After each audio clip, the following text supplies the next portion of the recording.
Welcome back. Welcome back. Dream Daddy Part 3. Get hype. 3. The hype is real. Alright. So last that we left off, we were at the cookout, and it seems that Joseph was working some of the best grill work that our dad has ever seen. Indeed. So we should probably save it as well. And close the menu. Good point. I was wondering why it wouldn't close, but I guess it's because I didn't click save. Yeah. He's working faster now. Effortlessly toss. So it's used actually. Yeah, actually. Go for it. Effortlessly toss. We stumble on the same word. Tossing cheese onto patties and perfectly grilling onions on the side. One after another, the dads take notice and crowd around Joseph to admire his masterful technique. Oh. You probably didn't know this, Caston, but Joseph's known around here for his grillmanship. Oh. He's ungrillevable. Hey. I've tried to get on his level, but I just can't catch up. Hey, Let us keep studying. He has a rare quality about him. Mustard, we keep talking about this. Can't we just appreciate the artist? Wow, this is... hey. I've never seen him make a mistake. Ah. Okay, we need to stop. This is getting too cheesy. Please stop. All of the children at the party boo the glorious display of puns in unison. Alright guys, the food's ready. Please form an orderly barbecue. Barbecue. Yeah, I didn't catch that one. Amanda grunts. We all grab our food and hang out, enjoying perfectly cooked cheeseburgers. Dude, cheeseburgers sound good. I shouldn't have any, but they do sound good. Man, it's so wild how all of us dads live in the same cul-de-sac. Oh. Kinda nice, isn't it? It feels like there's a real community here. Totally helps when you're just a single dad trying to raise a kid. Oh. We're happy to have you here, man. I think you're gonna like this neighborhood a lot. Hmm? Plus, Amanda seems to be getting along with all the kids. If she decides to get into the babysitting game, she'll really make a killing. Oh. Hey, why don't you add us all on Dad Book? There's a dad book. There better be a Dad Book. Dad Book? Oh. Yeah, it's a great social effort for dads to keep in touch with each other. We're all on it, so if you ever need to reach out to anyone, that's the simplest way to do it. Sorry, I'm just an old-fashioned dad. Social media goes over my head sometimes. Don't worry, Pops. I'll help you figure it out. The rest of the barbecue goes smoothly, and we trade stories and drink beer as our kids play on the lawn. Amanda breaks up the fight between Carmencita and those weird twins. I think they wanted her soul. Naturally. Amanda and I walk back to our place as the sun sets over the neighborhood. Pretty fun party, don't you think? I mean, I got a burger in me. I felt like it was a networking event. Wish I could have been playing Paranormal Ice Road Truckers. What you think? I think the first one's pretty good. Burgers are good. I got a burger out of it. Sweetie, if I can impart any wisdom upon you right now, and not that this was a bad situation, but you're ever in an uncomfortable situation, always look for the silver lining. The silver lining is to get you through the other side. We rockin' burgers today, and it was good. Amen. Well, hey, at least you met some other cool dads. You should hit them up on the Dad Book. Maybe I will, if I ever figure out how social media works. Or GPS. I have a good feeling about this place. Me too, Dad. It's okay to cry. What did it say? If you're feeling sad. Even if you... Oh, okay, that's that one again. No, but does anybody ever eat that? Amanda and I arrive home with the remnants of our veggie plate. Seems like nobody was really into the cauliflower. I like cauliflower, but... Any big plans for this evening? Actually, yeah. I'm going out with some friends. No! Oh. Is that okay? Of course. Just keep me posted and be home before midnight. You got it. And be careful. I will. Make good choices. Of course. And call me if you need anything. Dad, you're not going to do the whole thing where you wait silently for me to come home in the living room with all the lights off, are you? What? No, I've never done that and will never do that. Okay. Do you have any plans tonight?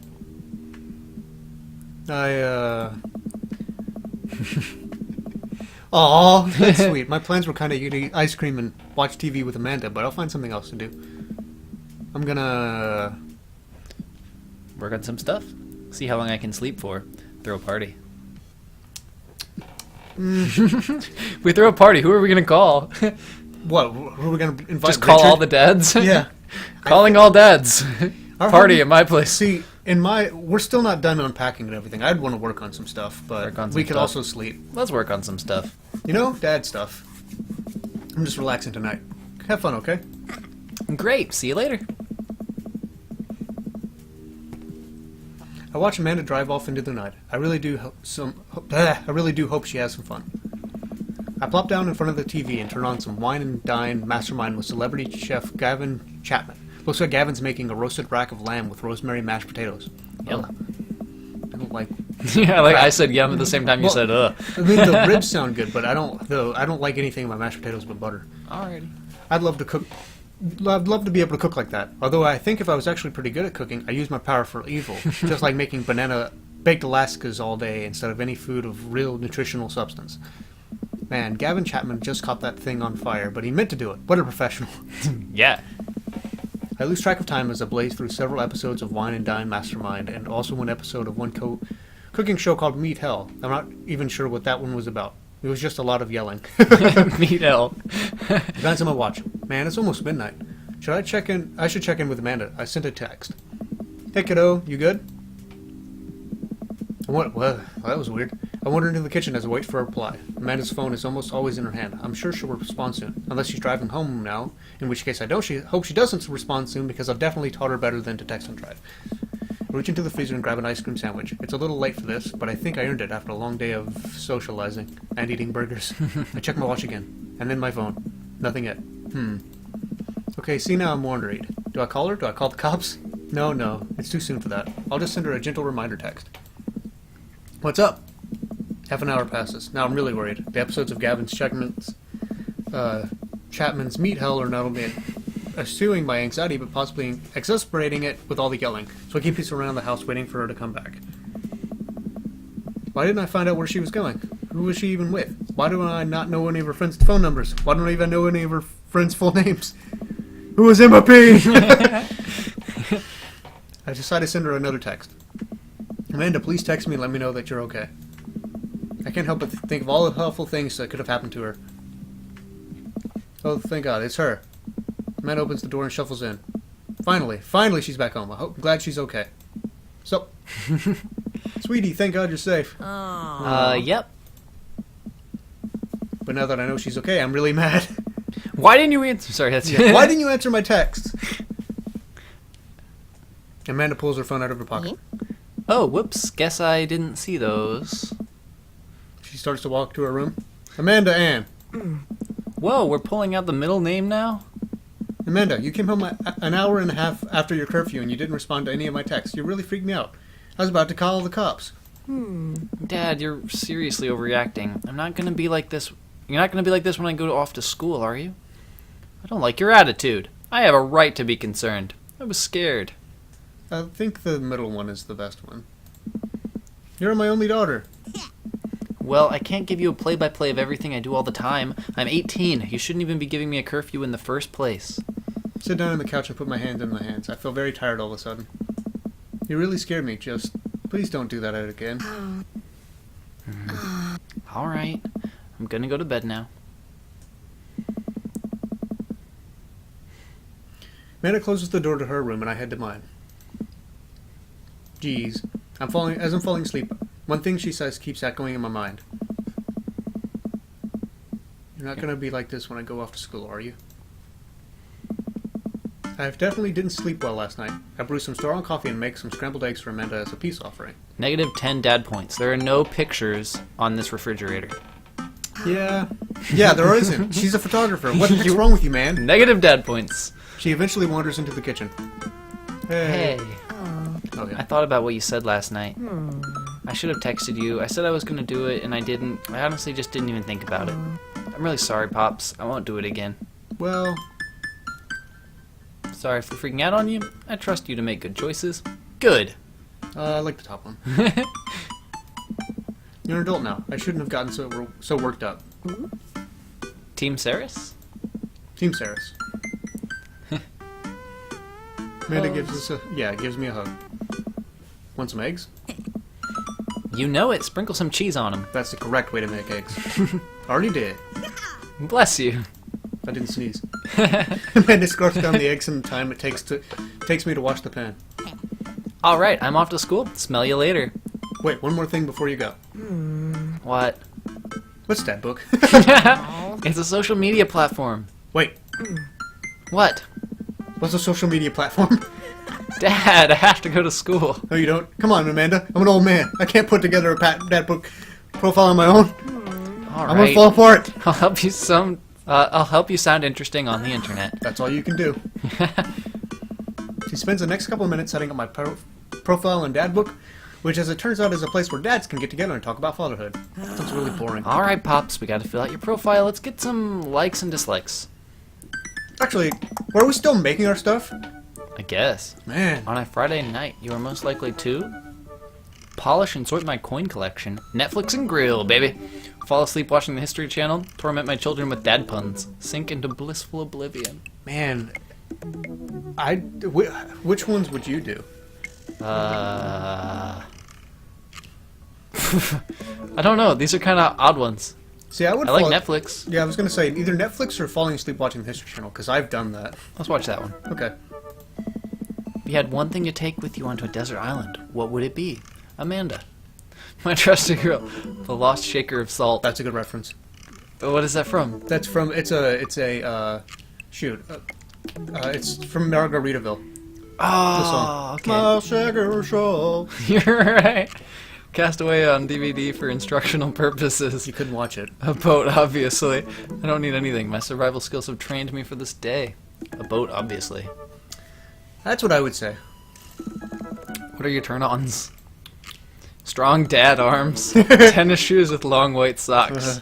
A well-manicured lawn. Street smarts. Top-tier grillmanship. Comfortable with crying. These are gonna help us get a dad. They really are.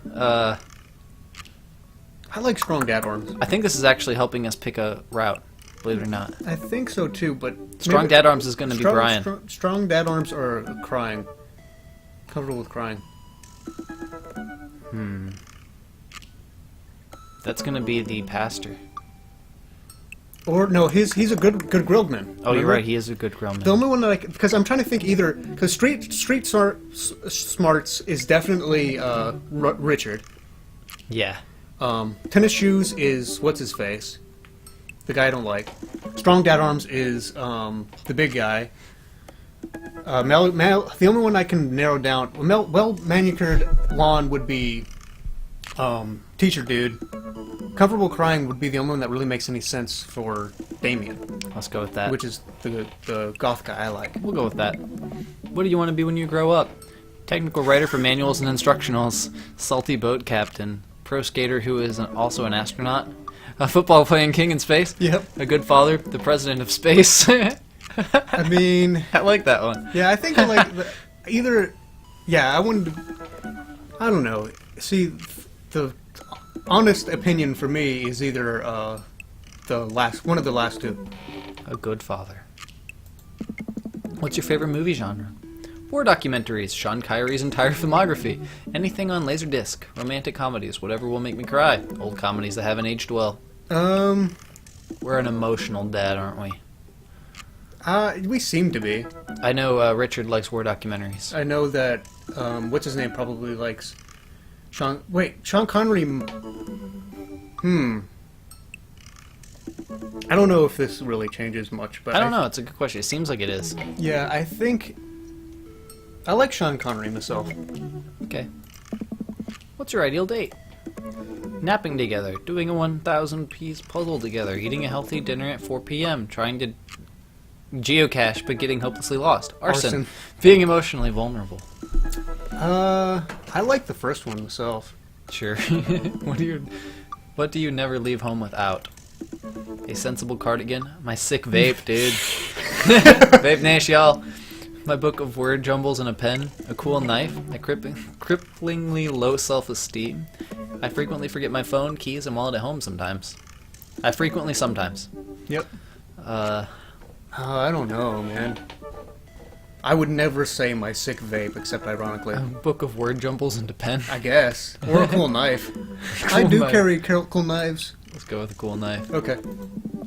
spend a lot of time thinking about conspiracy theories. How proud I am of my child. Potential ends of the world. If I'll ever be able to love myself as much as I love my grill. When I can get next get a cup of coffee. Lawnmower modifications. I like potential ends of the world. That's what I do. Or how proud I am of my child. I like that one. Profile complete. See, that wasn't so bad. We won't look like a crazy person at all. Yeah, that was actually kind of fun. I could spend all day on here just looking at people's profiles. You should message one of them. Or more than one of them. Or all these dads seem pretty interesting. Okay, I promise I'll make some friends. Huh. Amanda gives me a hug. Go get him, Dad. She stuck her tongue out at me. I Welcome. don't like that. Damien. Goth Dad. What, we just get to pick? Damien. You notice it said, you got Dad. I just have I to know. point at that. So this is just letting us pick. It's I probably think. a better way to do it. I guess. It's kind of fun when your options lead you on the right path. Or Yeah, on the that's path, you know. But we can go with Damien. What are these? That's a little weird. Damien, how do you do? I finally decided to join this informational... So you should read it. How do you do? I finally decided to join this information superhighway. I'm not entirely sure how this works, but I will try my best to understand. I love long strolls through graveyards and spending time with my son. If you'd ever like to chat about the latest in Victorian fashion, the inevitability of our own demise, or black cats, please send me a letter. On a Friday night, you are most likely to listen to true crime podcasts while I taxidermy my newest specimens. If you had one thing to take to you onto a desert island, what would it be? A coffin. What are your turn-ons? Pronouncing bosom correctly. Scroll down. Blood March. He's a vampire. What did you want to be when you grew up? A bat? What's your favorite movie genre? Foreign art house horror. What's your ideal date? It's night. We are at an industrial dark wave club in Berlin. The music strums to the beat of our hearts. What do you never leave home without? An upside-down cross. I spend a lot of time thinking about... Mortality salience. Man, what a dude. So what are these hearts up here? That's just... I don't know, maybe When do I click one? Oh, nothing. I think this is like our status on how much they like us. Yeah, I think that makes Should sense. we message him? Yeah, Gas is cheaper in the suburbs. that's true. Thanks, Dad. Okay, so it just took us forward. Damien seems really interesting. A little odd, but interesting. I think I should hang out with him to get him to know him a little better. I navigate to Damien's dad book page and type out a message. Hey, dude, you seem cool. We should hang out sometime. I sit there for a minute before I see Damien's typing. And then keeps typing. And typing. Man, this is a guy writing a novel? Is this guy writing a novel? I leave the computer and make some coffee. And he's still typing. I sip my coffee, and the computer finally dings. Caston, I must confess my excitement before receiving your kind letter, for, as you see, I do find myself available to enjoy your company. I must ask for your forgiveness, however, as I believe our first meeting did not paint me in as gentlemanly a manner as I would have liked. Oh, well, there's more. I would be highly flattered to enjoy your companionship at my residence for an afternoon tea and a stroll around my garden. Should it please you, then adieu. Yours humbled, D. Bloodmarch. I stare at the screen and reread this letter several more times. Hey, Amanda! Wait, you're supposed to be at school. Oh, yeah. She said she was about to go to school, and then when she was about to walk out the door, he said, will you help me set up my dad book profile? Yeah. And she was like, fine. And I guess he just kept her from school. Maybe. I don't know. What's wrong with her? I don't know. Amanda pops out of her room. Her eyes are a little puffy, almost as if she'd been crying. Hey, are you alright? Oh, yeah, totally. I'm cool. I just found out the succulent I've been watering and singing to for the last 3 months was actually made out of plastic. Even the dirt was fake. Oh, honey. You sure that's all you're upset about? You have to tell me what's actually wrong. I'm sorry about your plant. I like the first one. If there's, anything going on, I just want you to know that I'm here for you. And I'll always be here for you. Whether you need a shoulder to cry on or a strong dad to go kick someone's butt, I'm only a phone call away. Thanks, Dad. I appreciate that. But I'm fine, really. I'm unconvinced, but I'll stop badgering her about it. I'm sure she'll tell me when she's ready. Can you help me with something? Dad, for the last time, I'm not popping your back pimples. Ugh. Ugh. No. Can you interpret this for me? Ah. Return the computer to Amanda and she squints at Damien's message. I just don't understand NetSpeak. Like, is this how you kids communicate with each other now? No. Oh, totally. This is the hot new thing. See, Dad? Kids got over saying LOL and LMAO or whatever and decided that what they needed to do was bring it back to the 1800s. So what do I do? Where's your pen and quill? What? Did you forget to unpack the pen and quill? Dad, how will we address the nobleman in regards to your upcoming debutante ball? Okay, now I know you're messing with me. Father, without a proper chaperone, you'll never end up with a suitor worthy of our land and our dowry. Or So you read Pride and Prejudice for school one time and now you're reciting things you know about it back at me, aren't you? like the first 5 pages, then I read a review of the movie. Still got a B though. Same. It's great. So what do I say to Damien? I got this.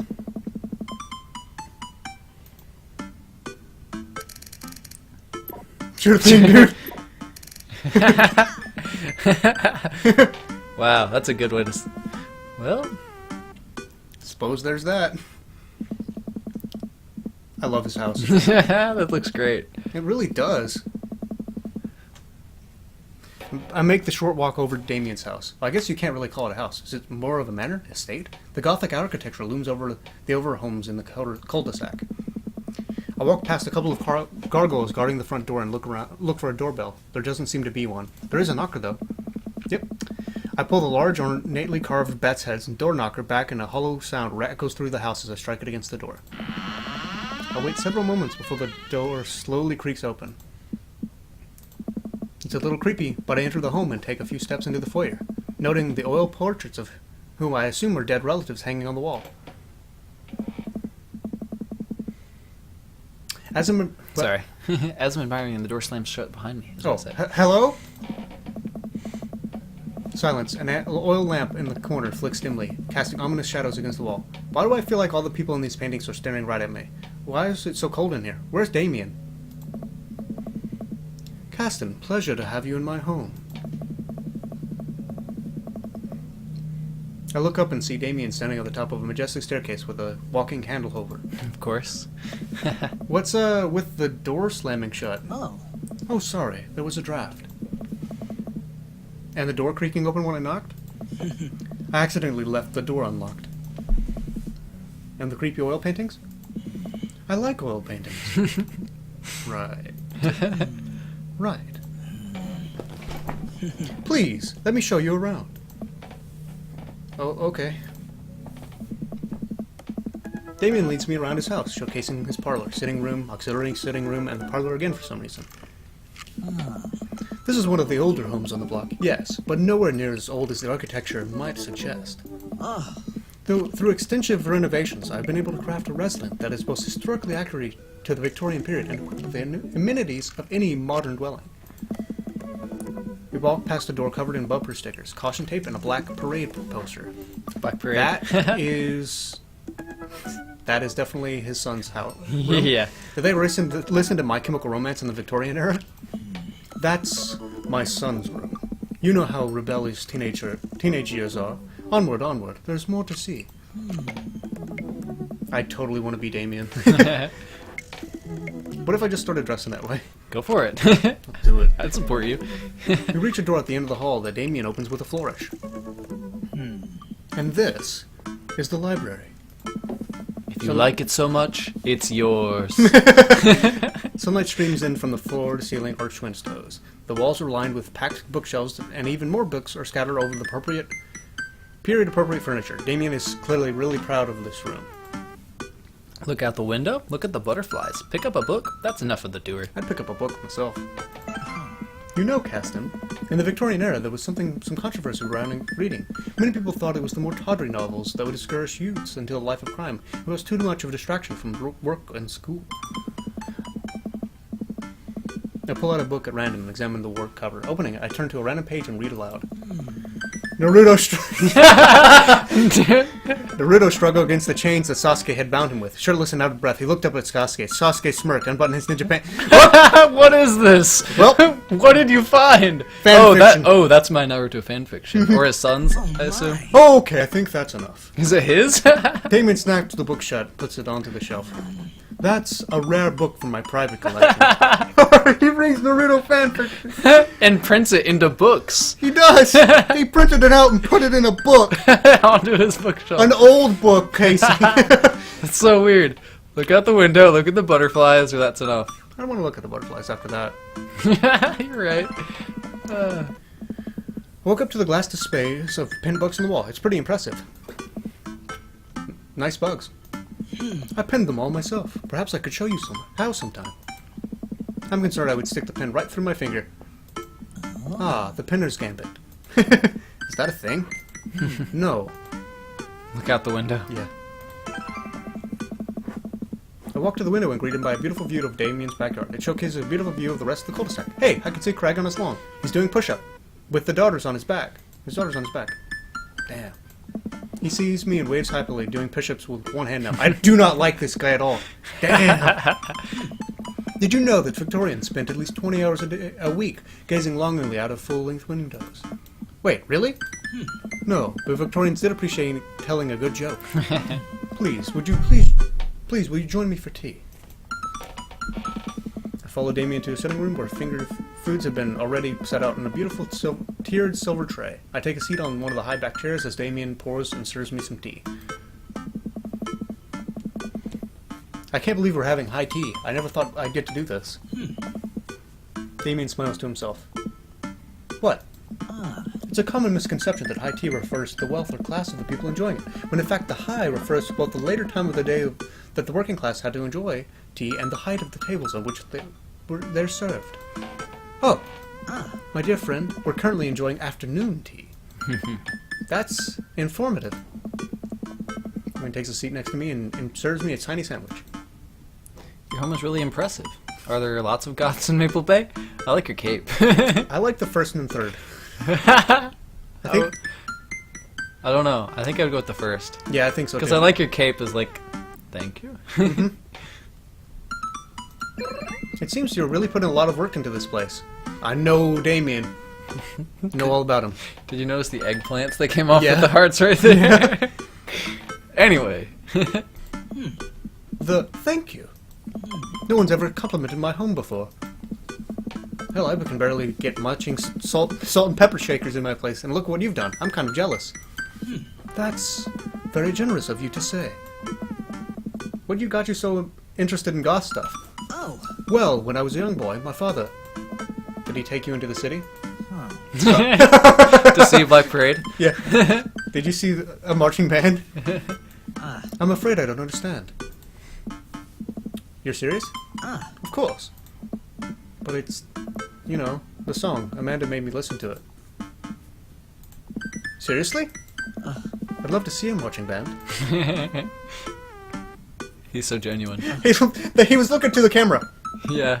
Nevertheless, I've always had a love for art, history, and fashion.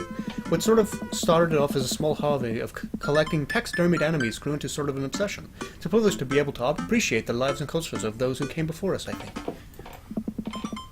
Why not go all the way? I like not dying when I catch a cold. He takes a sip of tea.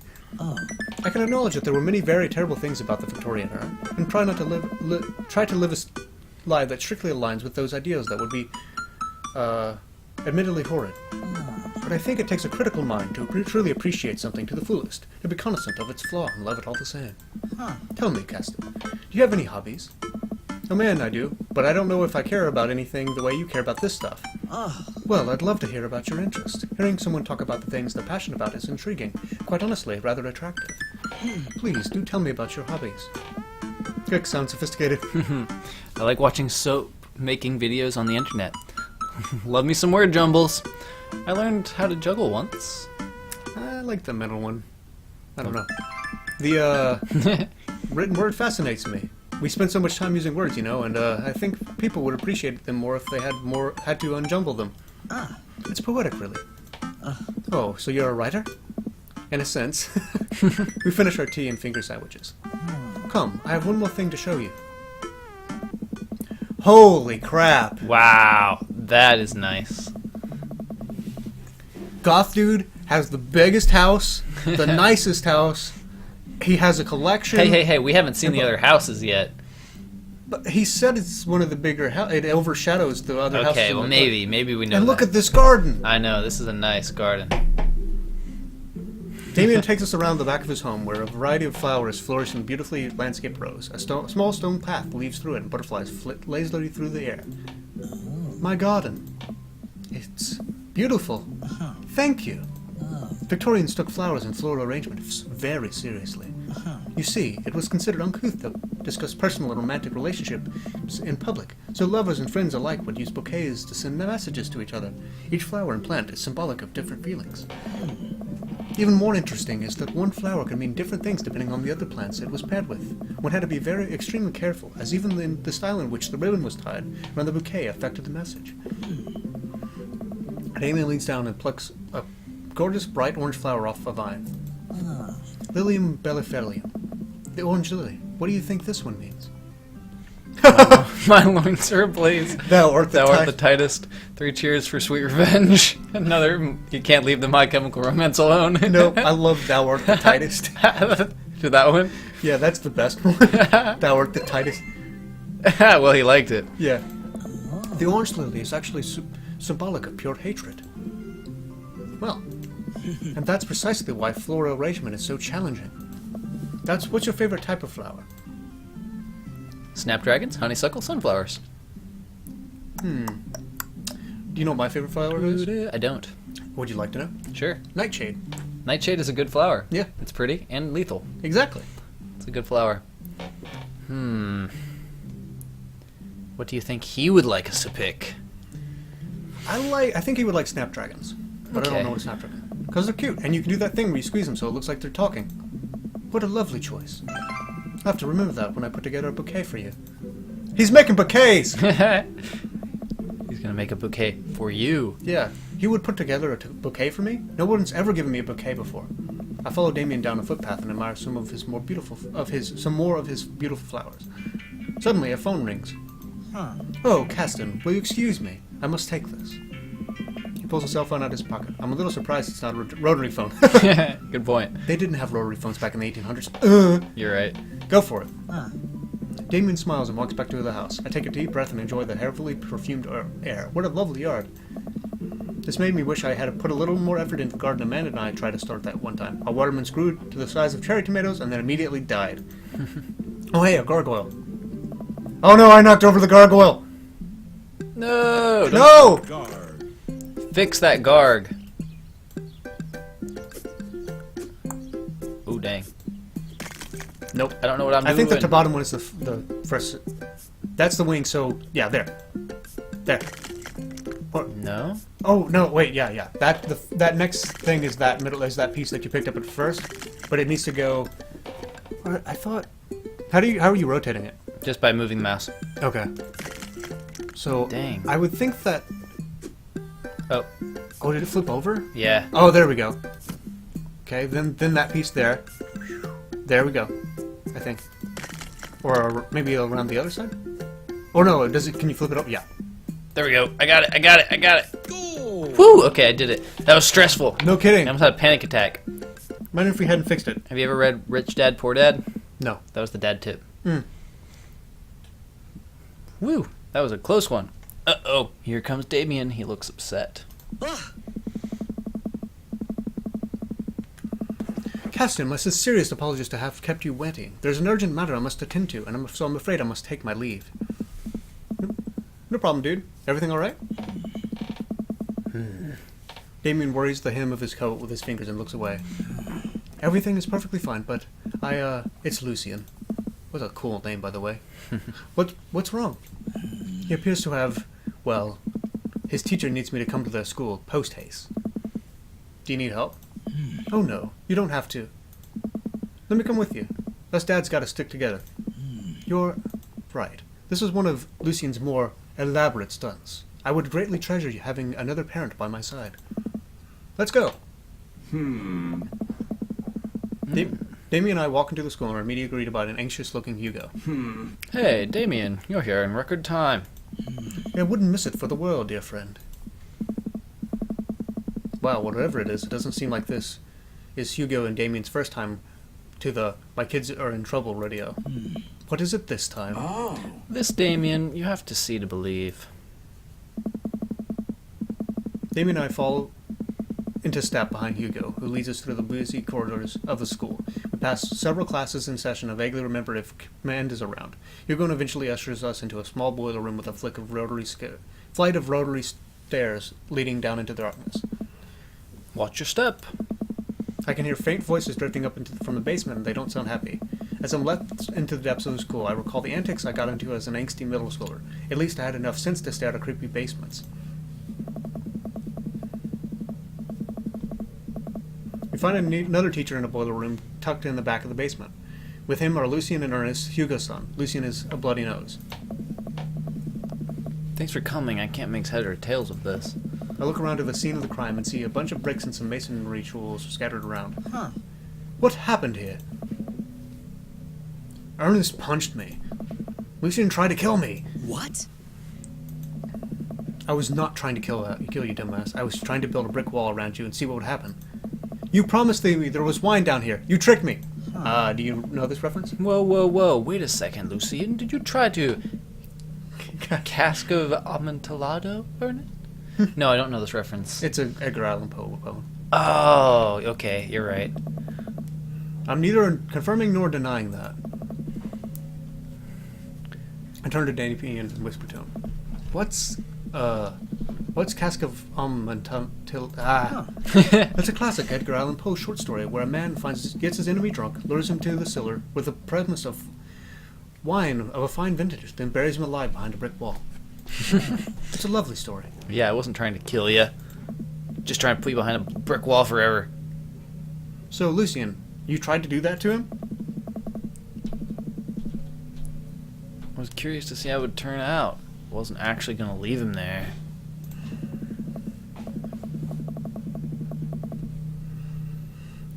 Alright, guys, so I think that'll have to do it for part 3. We've been making these parts a little bit longer than we're meaning to, but that's no not a bad thing. worries, yeah. So, Whatever happens, happens. Yeah, and we get to go on our Goth Dad adventure from here on out. Yeah, so we'll see you next time, and we'll continue this epic goth venture. See ya.